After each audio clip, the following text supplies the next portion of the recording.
इस कहानी के लेखक हैं सुमित्र बनर्जी। उत्तर पूर्व के सुदूर अंचल में पहाड़ी की तलहटी से लगा एक छोटा सा गांव था निगरी।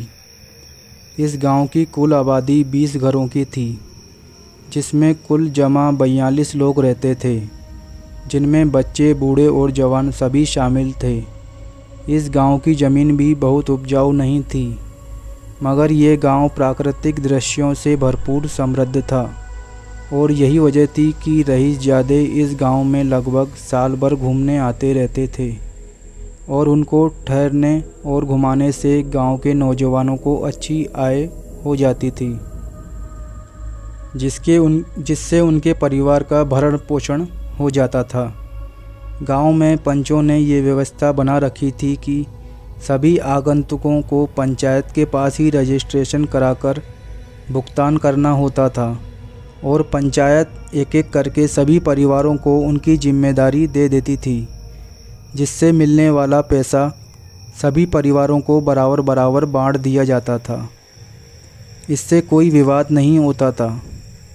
इस गांव की सीमा पर चारों ओर बहुत ही मनोहर दृश्यावली थी और उसे देखने के लिए पर्यटकों के झुंड उस गांव में आते थे और गांव की अच्छी कमाई हो जाती थी। मगर इस गांव के उत्तरी किनारे के जंगलों में खंडरनुमा इमारतें भी थीं। गांव वाले उसे भूतिया खंडर कहते थे और उस ओर बरसों से कोई नहीं जाता था। गांव के बुजुर्ग कहते थे, जो उस ओर गया वो वापस नहीं आया, न जाने कहाँ खो जाता था वह। इस डर से गांव वालों ने उस ओर जाना ही बंद कर दिया। इस खंडर के बारे में गांव का बच्चा बच्चा जानता था और धीरे धीरे इसके बारे में पर्यटकों को भी पता चलने लगा। ऐसे में एक दिन उस गांव में दो दोस्त नगेंद्र और हरजीत घूमने आए। दोनों ही शौकिया जासूसी करते थे। उन्होंने यहाँ आकर उन खंडरों के बारे में सुना तो वे अपने गाइड दौड़जी से बोले, भाई दौड़जी, हमें उन खंडरों के बारे में थोड़ी जानकारी दो। दौड़जी थोड़ा चौंका, फिर बोला, साहब आप लोग उन खंडरों की चर्चा मत करो, वरना गांव वाले आपको गांव में रहने नहीं देंगे। यह सुनकर उन दोनों की उत्सुकता और बढ़ गई। उन्होंने फुसफुसाया और दौड़जी से कहा, अरे भाई, हम दोनों तो किसी से बताने से रही बात तुम्हारी, तो तुम तो हमें बस वो जगह दूर से दिखा देना, तुम्हारी जिम्मेदारी ख़त्म, आगे हम लोग देख लेंगे। यह सुनकर दौड़जी बोला, नहीं नहीं साहब, इस गांव में आया हर एक पर्यटक हमारे लिए भगवान तुल्य होता है और आप लोगों को उन खंडरों तक पहुंचाने का पाप मैं नहीं कर सकता। इस पर वे दोनों बोले, अरे भाई दौड़जी, तुम क्यों चिंता करते हो, हम तो खुद से उस जगह जाना चाहते हैं। अच्छा ये बताओ, क्या तुम्हारे मन में कोई कौतूहल नहीं होता उन खंडरों के बारे में? क्या तुम कभी नहीं सोचते आखिर क्या है उन खंडरों में? जो भी उनके पास जाता है फिर वापस नहीं लौटता। उनकी बातों से दौड़जी भी सोच में पड़ गया। उसने सोचा कि सही बात है, आज तक कम से कम उसकी पीढ़ी के किसी नौजवान ने तो उन खंडरों की ओर जाकर नहीं देखा। क्या सच्चाई है? सिर्फ बुजुर्गों के रोकने से ही चुपचाप बैठ गए। दौड़जी एक साहसी युवक था। उसके मन में भी एडवेंचर करने की इच्छाएं थी। आज नगेंद्र और हरजीत ने जैसे उसे एक नई दिशा दे दी।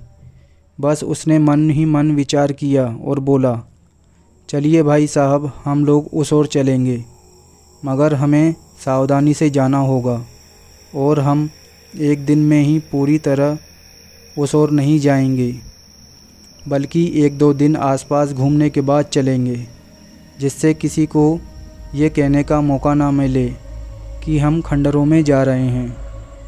यदि यह बात गांव वालों को पता लग गई तो हम उधर को जाने वाले हैं, तो आप लोगों का तो ठीक है, मेरा और मेरे परिवार का इस गांव में रहना मुश्किल हो जाएगा।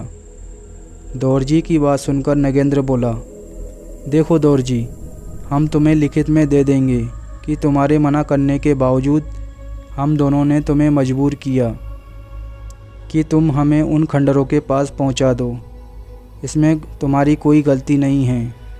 हम अपनी जिम्मेदारी पर और अपनी जिद से उन खंडरों की ओर गए थे, और हमें कुछ हो जाए, तुम्हारी अथवा गांव वालों की कोई गलती या लापरवाही नहीं है।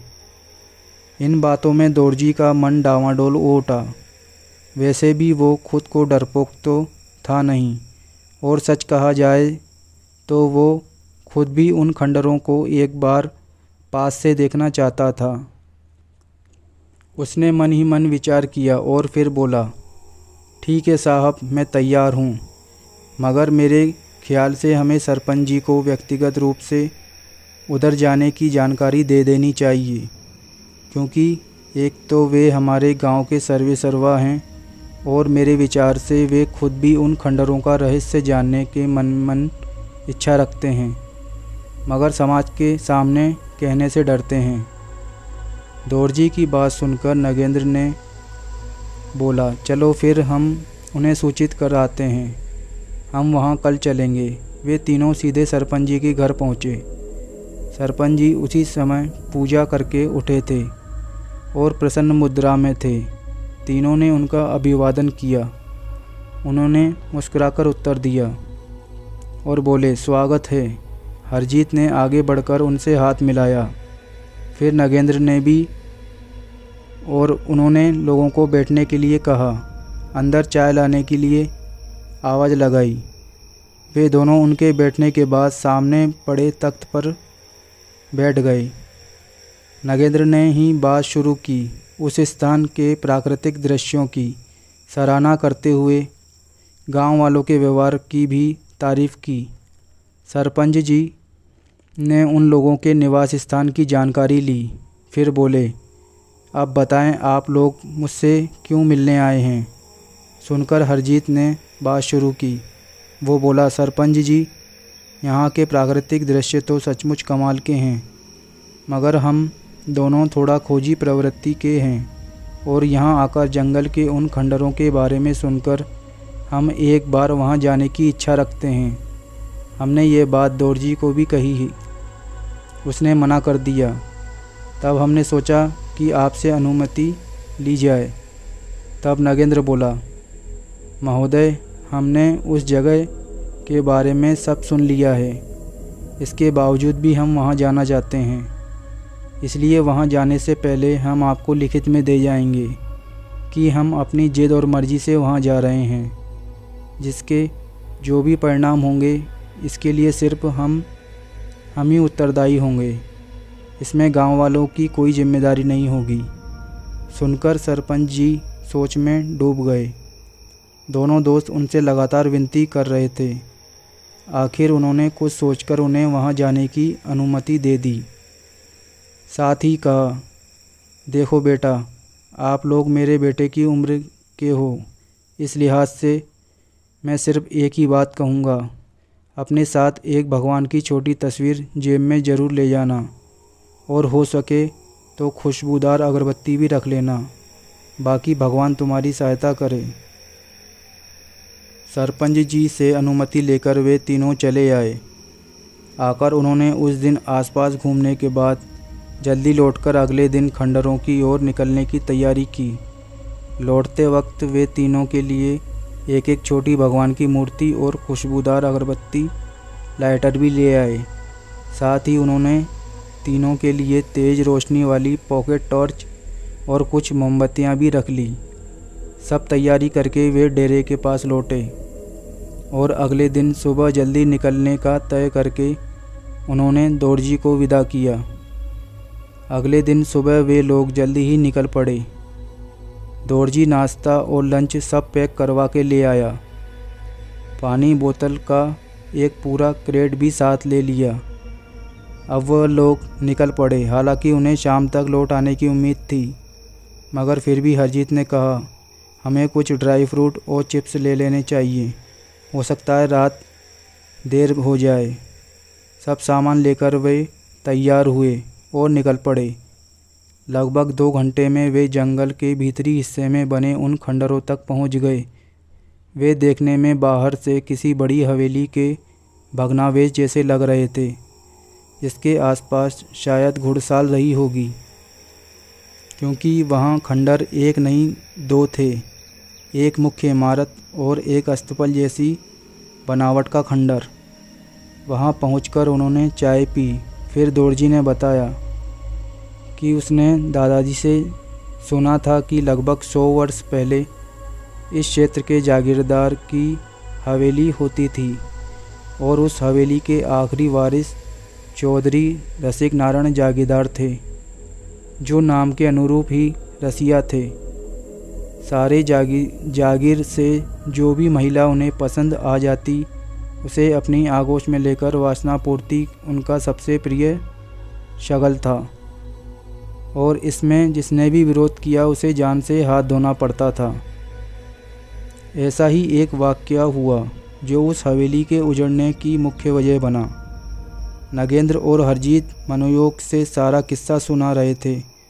दोरजी आगे बोला, दादाजी ने बताया कि एक बार पास के गांव से रसिक नारायण की सवारी गुजर रही थी।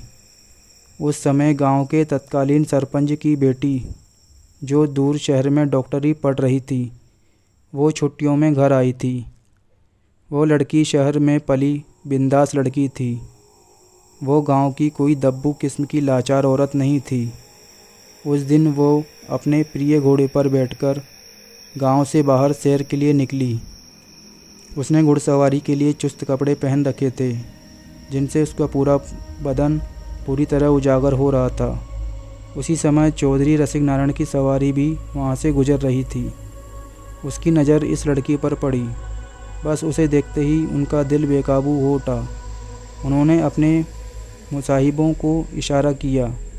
फिर क्या था, उन लोगों ने, जो संख्या में 6 थे, आनन फानन में लड़की को चारों ओर से घेर लिया। लड़की उनकी इस हरकत पर थोड़ी चौंकी, मगर उसे तुरंत समझ में आ गया इनका इरादा उसे उठाने का है। वो शहर में पली थी, कराटे में ब्लैक बेल्ट थी। इस बात का एहसास उन नामुरादों को सपनों में भी नहीं था। कोई लड़की उनके मजबूत शिकंजे से बचकर निकल सकती है। अब तक उन्होंने सिर्फ गांव की लाजवंती लड़कियों और औरतों को ही उठाया था, जो बेचारी परिवार की इज्जत बचाने की खातिर चौधरी के अत्याचार मुंह बंद करके सह लेती थी। मगर आज उनका पाला एक शेरनी से पड़ा था। लड़की ने तुरंत घोड़े को रोका और कूदकर पोजीशन ली। उन लोगों ने उसे पकड़ने के लिए छलांग लगाई, तो उसने फुर्ती से अपने आप को बचाया और पलटवार कर दिया। उसने फ़ौरन पेस्तर उन पर ताबड़तोड़ कराटों की चापें चलाना शुरू किया। उन नामर्दों के छक्के छूट गए। ये देखकर चौधरी भी घबरा गया और अपना घोड़ा मोड़कर भाग गया। उस वक्त चौधरी ने हार मान ली, मगर उसके दिल में उस शेरनी को पाने की चाहत और भी बढ़ गई। वो बदला लेने की फिराक में रहने लगा। चौधरी ने आगे उस लड़की को हासिल करने के लिए कौन सी चाल चली।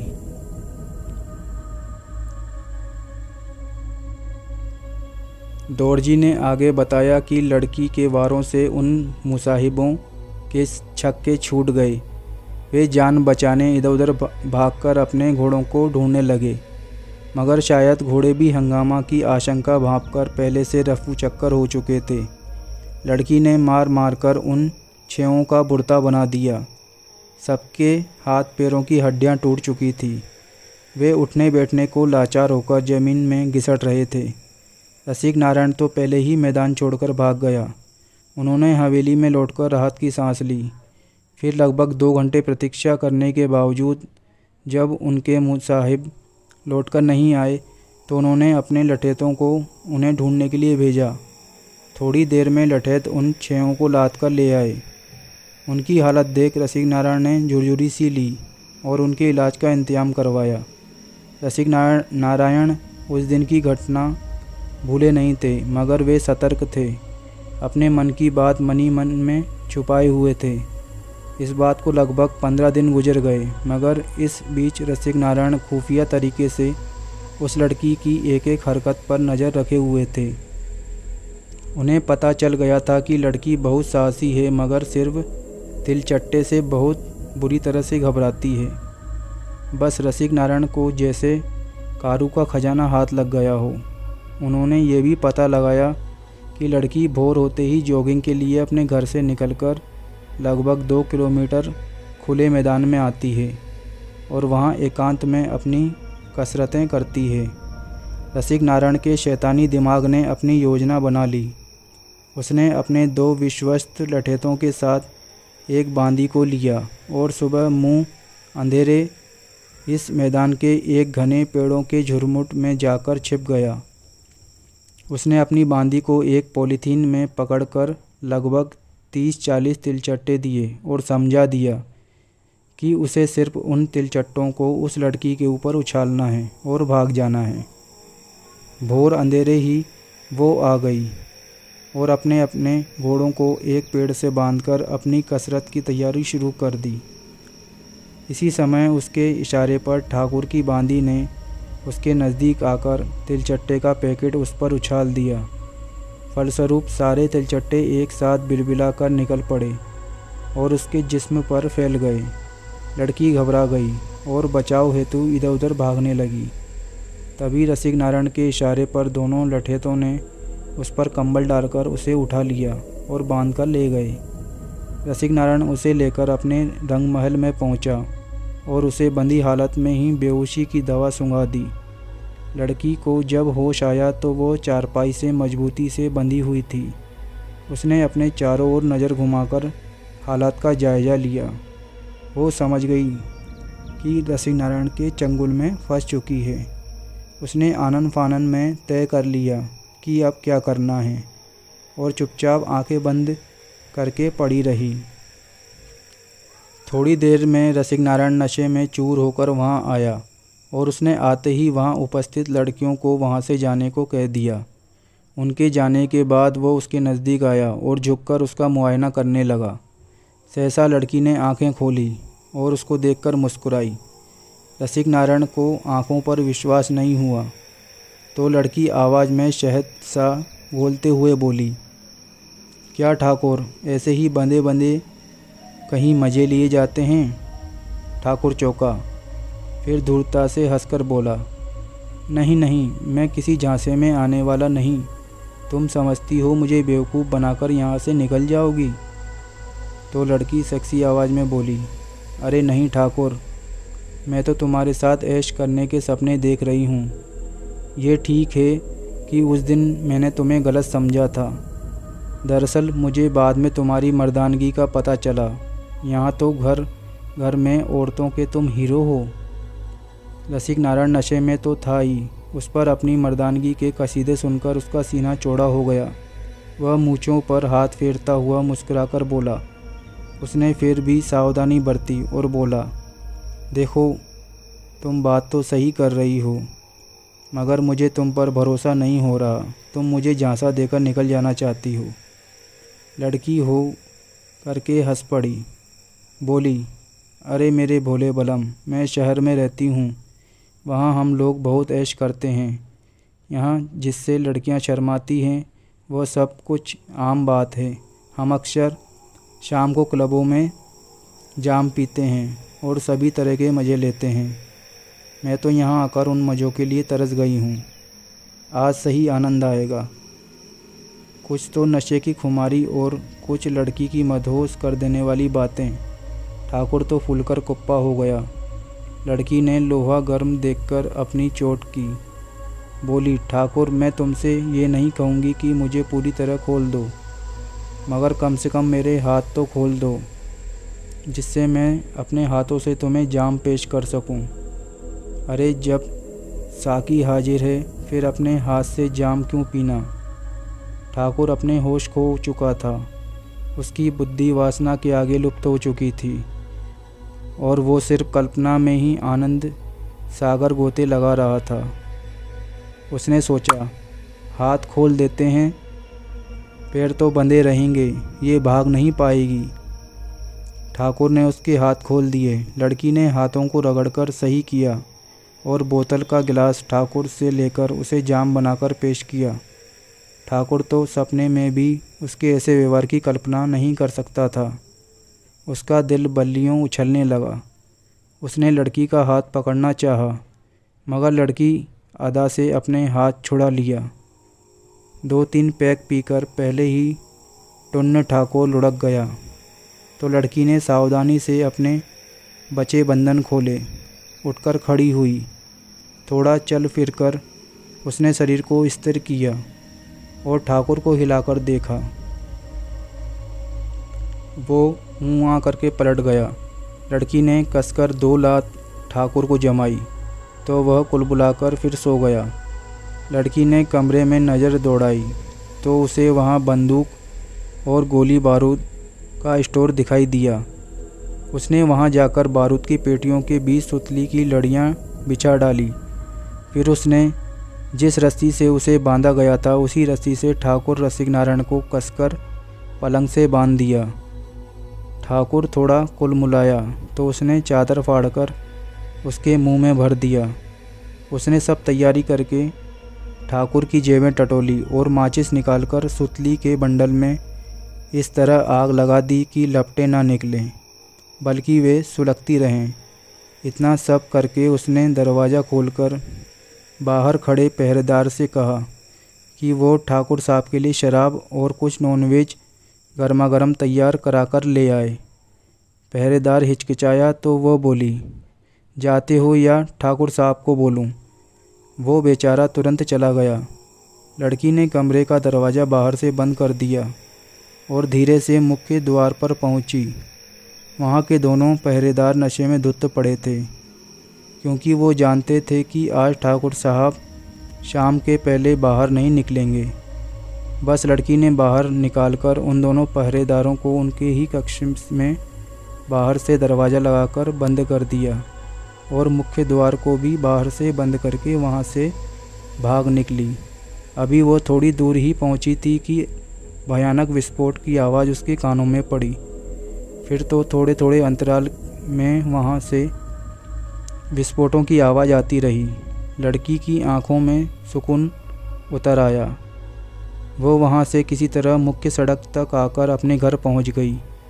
इधर ठाकुर रसिक नारायण का रंगमहल पूरी तरह जलकर खंडर बन गया था और साथ ही उसमें जल मरे थे ठाकुर और उसके सहायक कर्मचारी। तब से वो खंडर ऐसे ही खड़े हैं, मगर गांव वालों ने उन खंडरों में ठाकुर रसिक नारायण और उन कर्मचारियों की आत्मा का आवास कई बार पाया है। इसलिए गांव वाले उस ओर नहीं जाते, क्योंकि जो भी उतर गया वो फिर जिंदा नहीं लौटा। आज हम लोग यहाँ आए ज़रूर हैं, मगर हमें सावधान रहना होगा और अपने पास रखी भगवान की जो तस्वीरें गले में लटका कर रखना होगा। सरपंच जी ने खुशबूदार अगरबत्ती भी लाने को कहा था। हमें कोशिश करनी होगी अगरबत्ती लगातार जलती रहे। अब हम ये तैयारी करके उन खंडरों की ओर चलते हैं। इस बार इतना ही। आगे की कहानी तुम्हें बाद में सुनाता हूँ। सारी कहानी सुनने के बाद नगेंद्र ने सवाल किया, सरपंच की लड़की का क्या हुआ? तो दौड़जी बोला, उसे लेकर उसका पूरा परिवार भूमिगत हो गया, क्योंकि उन्हें डर था कि रसिक नारायण के परिवार वाले उनसे बदला अवश्य लेंगे। हालांकि दादाजी ने इसके आगे कुछ नहीं बताया था। बस इतना बोले थे कि उन खंडरों में रसिक नारायण और उसके कर्मचारियों की आत्मा रहती है और गांव के पुराने लोगों ने कुछ ऐसा ही अनुभव करके उस और किसी के भी जाने पर उसे और उसके परिवार को गांव से निष्कासित करने का आदेश स्थायी रूप से लागू करवा दिया था। पूरी कहानी सुनकर दौड़जी रुका। फिर उसने उन दोनों से पूछा, क्या अब भी आप लोग इन खंडरों के अंदर जाना पसंद करेंगे? क्योंकि यहाँ के हालात देखकर तो यही लगता है कि ये जगह सचमुच भूतिया है। नागेंद्र ने हरजीत की ओर प्रश्नवाचक निगाहों से देखा, जो हरजीत ने दृढ़ता से हामी भरी। बोला, हाँ भाई, जब इधर तक आ ही गए हैं तो एक बार देख ही लेते हैं। नगेंद्र ने भी हामी भरकर बोला, वे लोग खंडरों में प्रवेश करेंगे। हरजीत ने घड़ी देखकर दोपहर के 1:30 बज रहे थे। दौड़जी बोला, मेरे विचार से लंच टाइम हो रहा है, तो क्या हम लोग लंच लेकर ही चलें? सुनकर बाकी दोनों ने सहमति दे दी। उन्होंने अपने अपने पैकेट खोलकर लंच किया। पानी पीने के बाद नगेंद्र ने एक एक चाय भी पी लेने का प्रस्ताव रखा, तो दौड़जी ने थर्मस से 3 कपों में चाय ली। चाय पीकर सब लोग चलने को तैयार हुए। उन्होंने सरपंच जी के आगे कहे अनुसार अपने पास भगवान की तस्वीर गले में लटका ली। टॉर्च, मोमबत्ती, लाइटर और खुशबूदार अगरबत्ती भी रख ली। सारी तैयारी करके वे खंडरों की ओर चले। पहले वाले खंडर के पास पहुंचकर उन्होंने एक दूसरे को देखा।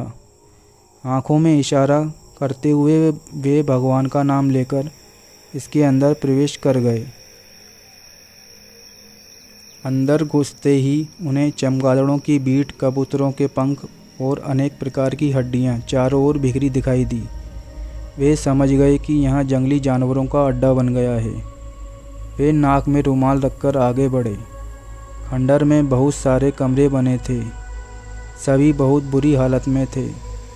फिर वे थोड़ा आगे बढ़े तो एक हॉल दिखाई दिया, जो संभवतया नाच घर था।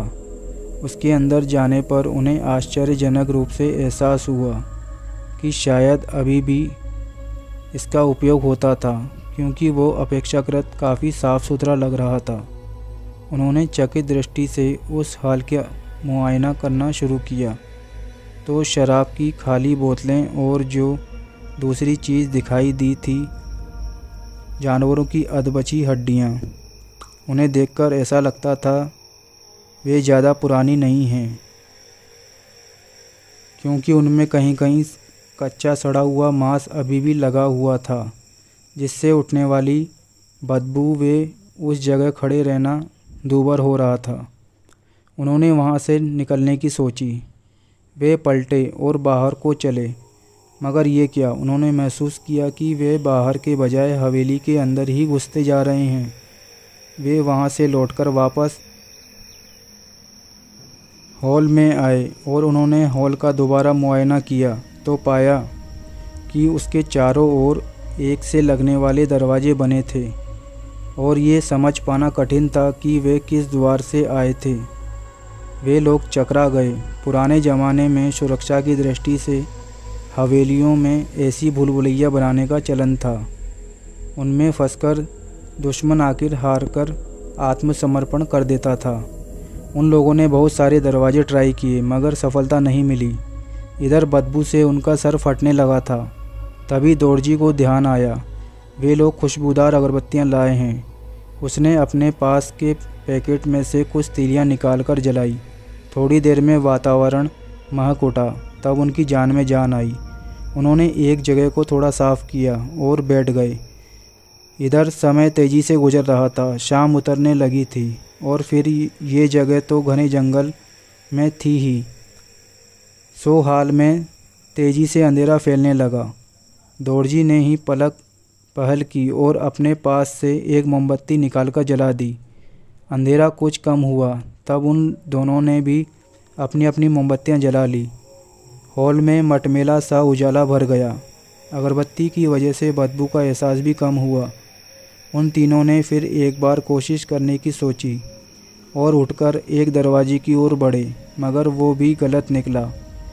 हाँ, इस दरवाजे के पार होते ही दरवाज़ा स्वयं बंद हो गए, जबकि इससे पहले जिस जिस दरवाजे से वो गए थे वो बंद नहीं हुए थे। तीनों चौंक पड़े। नगेंद्र ने घड़ी देखी। शाम खत्म होकर रात उतरने लगी थी। उनके दरवाज़ों के पार पहुंचने के बाद और दरवाज़ा बंद हो जाने के बाद अचानक एक करुण क्रंदन उस गलियारे में उभरने लगा। ऐसा लगता था कोई धीरे धीरे सिसक रहा हो। आवाज़ किसी महिला की थी। उन तीनों ने आंखों ही आंखों में बातें की। और अपनी अपनी भगवान जी वाली तस्वीरों को सामने की और उठाया तथा आवाज़ की दिशा में बढ़े। अचानक आवाज़ बंद हो गई। उन्होंने आगे बढ़ना जारी रखा। थोड़ा आगे जाने पर उनके हाथों की मोमबत्तियां बुझ गई। वे थोड़ा घबराए, मगर हरजीत ने तुरंत जेब से टॉर्च निकाली और उसे जला लिया तो सीमित दायरे में उजाला फैल गया। उजाला होते ही रोने की आवाज़ थम गई। फिर अचानक एक गूंजती सी आवाज़ महिला कंठ में आई, आप लोग हमारी मदद करें, हम यहाँ बरसों से कैद हैं, हम आपको कोई नुकसान नहीं पहुँचाएंगे। सुनकर तीनों चौंके। नगेंद्र ने हिम्मत करके पूछा, आप कौन हो? किसने आपको कैद किया? और आपके साथ कौन कौन हैं? इन सवालों से थोड़ा चुप्पी छा गई। अब की बार एक पुरुष ने जवाब दिया, आप लोग हमें नहीं पहचान सकोगे क्योंकि हम यहाँ पिछले 50 वर्षों से कैद हैं, जबकि आप लोग तो 20-25 बरस के नौजवान हैं। मैं उन दिनों इस निगरी गांव का सरपंच होता था और ये हवेली ठाकुर रसिक नारायण की थी। उसकी नीयत मेरी बेटी पर ख़राब हो गई और उसने धोखे से उसे उठा लिया। उसके बाद उन्होंने वही कहानी दोहरा दी जो दोरजी ने सुनाई थी। इन तीनों ने आगे पूछा, आप लोग यहाँ कैसे आए और रसिक नारायण ने आप लोगों को कैद कैसे कर लिया, जबकि वो तो विस्फोट में हवेली के साथ ही जलकर मर चुका था। क्षमा चाहता हूँ, कहानी थोड़ी लंबी हो रही है। सरपंच ने आगे बताया, उस रोज़ जब मेरी बेटी दिलेरी दिखाकर खुद को उस जालिम रसिक नारायण के चंगुल से बचाने में सफल हो गई थी और हमने ये मान लिया था कि उन विस्फोटों से लगी आग में वहाँ उपस्थित सारे लोग जलकर मर गए थे, मगर हम गलत थे। रसिक नारायण और उसके 2 खास खिदमतगार खुद को इन गलियारों में छुपाने में सफल हो गए थे। हाँ, वो लोग जले कम जुल से ज़्यादा थे, जिससे वे लगभग 1 सप्ताह में स्वस्थ हो गए और रसिक नारायण का चेहरा और एक हाथ विकृत जरूर हो गया था, मगर वो जिंदा था। इधर हम लोग निश्चिंत थे कि वे सब मर गए, अब हम सुरक्षित हैं। फिर भी मैंने अपने परिजनों में ये बात फैला दी कि हम लोग किसी अज्ञात जगह पर चले जाएंगे, जिससे यहाँ की बुरी यादों से छुटकारा मिल सके। हमारी यही बात हमारे दुश्मन बन गई। रसिक नारायण को भी हमारी बातों की खबर मिल गई और एक दिन आधी रात हमारे घर पर उसने धावा बोल दिया। अचानक हुए हमले से हम घबरा गए और हमारी असावधानी हमारी दुश्मन बन गई।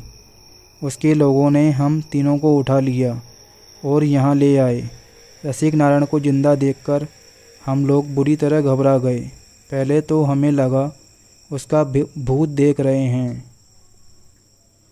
लेकिन जल्द ही एहसास हो गया वो जिंदा है। उसने हम दोनों पति पत्नी को एक साथ बांधकर एक तरफ डाल दिया और मेरी बेटी की ओर बढ़े। मेरी बेटी तब तक सदमे से उबर चुकी थी, वह मुकाबले के लिए तैयार हो गई थी। रसिक नारायण कुटिल मुस्कान के साथ उसकी ओर बढ़ा, मगर उसकी आक्रामक मुद्रा देखकर सहम कर पीछे हट गया। उसके बाद उसने पलक झपकते ही बिना कुछ बोले मुझ पर और मेरी पत्नी पर छुरे से वार करके हमारी गले की नसों को काट दिया। उसी पल हमारी मौत हो गई। हमें चीखने तक का मौका नहीं मिला। बेटी घबरा गई और हमारी ओर दौड़ी तो उसने उसी छुरे से उसे भी मौत के घाट उतार दिया। हालांकि हम तीनों मर चुके थे, मगर वो जालिम नहीं जानता था कि वासना में अंधा होकर वो गलती से हमारे साथ ही एक ऐसी सुरंग में आ गया जो सिर्फ बाहर से खुल सकती थी, अंदर से उसे खोलना संभव नहीं था। उन लोगों ने बहुत कोशिश की, मगर सफलता नहीं मिली। आखिर 2 दिन बाद हमारे मृत शरीर की सड़न से उत्पन्न जहरीली गैसों ने उन लोगों का दम घोट गया और वे भी यहीं मर गए। तब से आज तक हम लोग यहीं फंसे पड़े हैं। 4-5 दिन बाद रसिक नारायण के मुसाहिबों ने उसे ढूंढना शुरू किया और एक एक दरवाजे को देखते हुए वे यहाँ आए। वे जानते थे कि यह गलियारा अंदर से नहीं खुल सकता, इसलिए वे बाहर कुछ लोगों को छोड़कर आए थे ताकि वे दरवाजे को पकड़े रहें जब तक ये ना लौटें। उन लोगों ने रसिक नारायण और अपने आदमियों की लाशों को उठाया और चले गए। हमारी ओर उन्होंने ध्यान तक नहीं दिया। हम यहीं फंसे रह गए। हमारा उद्धार तभी संभव है जब हमारे अवशेषों को ले जाकर उनका अंतिम संस्कार किया जाए। नागेंद्र बोला, हम आपके अंतिम संस्कार की व्यवस्था तो कर सकते हैं, मगर सवाल ये है, जैसा कि आपने बताया दरवाज़ा भीतर से ही खुल सकता है, तो हम बाहर कैसे निकलेंगे? इस पर आवाज़ आई, आप लोग यदि हमारी मदद करना स्वीकार कर लोगे तो यह दरवाज़ा खोल सकते हैं। हरजीत बोला, कैसे? तो आवाज़ ने जवाब दिया, हम तो अशरीरी लोग हैं, इसलिए हम कहीं भी आ जा सकते हैं। हम में से कोई एक बाहर जाकर दरवाज़ा खोल देगा और 2 लोग आपकी हरकतों पर नज़र रखेंगे। यदि आपने हमसे दगाबाजी की तो हम तुरंत आपको यहीं बंद कर देंगे। हमें शहरी लोगों पर बिल्कुल भरोसा नहीं रहा है। दोरजी ने दोनों हाथ जोड़कर घुटनों के बल बैठकर कहा, सरपंच जी, मैं तो इसी गांव का हूँ, आप मुझ पर विश्वास कर सकते हैं। मैं हम सब की ओर से वचन देता हूँ, हम बिल्कुल वैसा ही करेंगे जैसा आपने बताया। बस हमें यहाँ से निकाल दीजिए। यह सुनकर सरपंच जी की आवाज़ आई, तुम स्थानीय हो, देखकर मैंने तुम लोगों पर भरोसा जताया है। अब ध्यान से सुनो। यहाँ पर हमारी हड्डियों के अवशेष पड़े हुए हैं। उन तीनों अलग अलग पैकेटों में इकट्ठा करना। फिर गांव के बाहर वाली नदी के तट पर 3 चिताएं सजाकर हमारा विधिवत अग्नि संस्कार करके राख को नदी में बहा देना। इसमें कोताही तुम लोगों को भारी पड़ेगी, क्योंकि हम हर पल तुम लोगों पर नज़र रखते रहेंगे। तीनों ने समवेत स्वर में कहा, आप निश्चिंत रहें, हम कोई गलती नहीं करेंगे।